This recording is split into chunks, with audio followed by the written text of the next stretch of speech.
Good morning and Assalamu alaikum. My name is Mohammad Ghosh Raz and I am a team member of Autobots. This is my team member Mohammad Hadi Gondal, and today we are going to present a presentation on Technofest 2021. Our project category is Technology for the Benefits of Humanity Social Innovation. Our project name is a BioMouse. The BioMouse is designed to simultaneously control a slideshow and demonstrate electromyography-based control systems. It is a simple device that allows you to advance slides during a presentation. The device allows a right and left command to be operated remotely to progress to retreat a slideshow that is being shown currently. We mounted it with an override command in case things go wrong in the live presentation, it would go manual.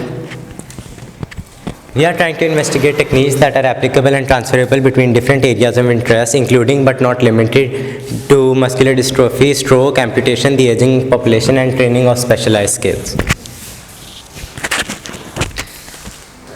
The goal for the design of this device was to produce a device that was cheaper, less cumbersome, and more customized than its competition in the market. The main advantage of this device over other available is it's easy to use, it has a low cost, and it has a small size.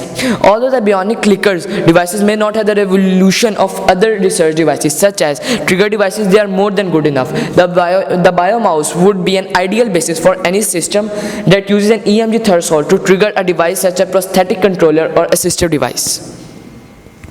The device functioned by picking up the activity of the abductor indices muscle located between the index finger and the thumb.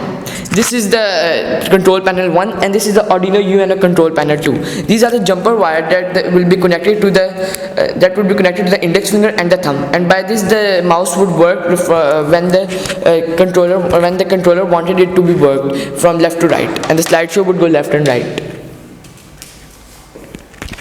This is the main reference for our design, the MK1, which is being used in the market as of now.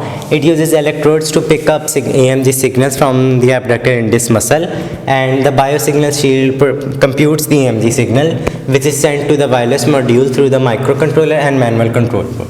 The wireless module then sends the signals to the screen that is projecting the presentation, and it issues a left or right command.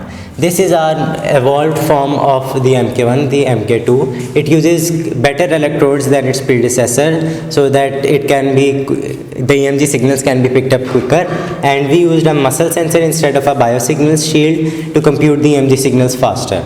But advanced microcontroller so that it can directly send the wireless signals, and a manual control board which can be used for the override command in case things go wrong during a live presentation, which was not in the MK1. A click on a bionic arm could revolutionize how amputees do simple tasks like USB connector with the body. In 2017, 57.7 million people were living with limb amputation due to traumatic causes worldwide. Leading traumatic causes of limb amputation were fall 36.2%, road injuries 15.7%, the transportation injuries 11.2%, and mechanical forces 10.4%. And the number are expected to grow due to rising prevalence of disease like diabetes. We can demonstrate the bionic clicker to members of the public. It may generate interest and help us in starting several collaborations. After the success of the initial device, a second version of the device can also be designed with better functionality, such as a mouse pad to control the whole mouse. This is our teamwork, that how we would be sharing our work of the project. Thank you for your attention. Allah Hafiz.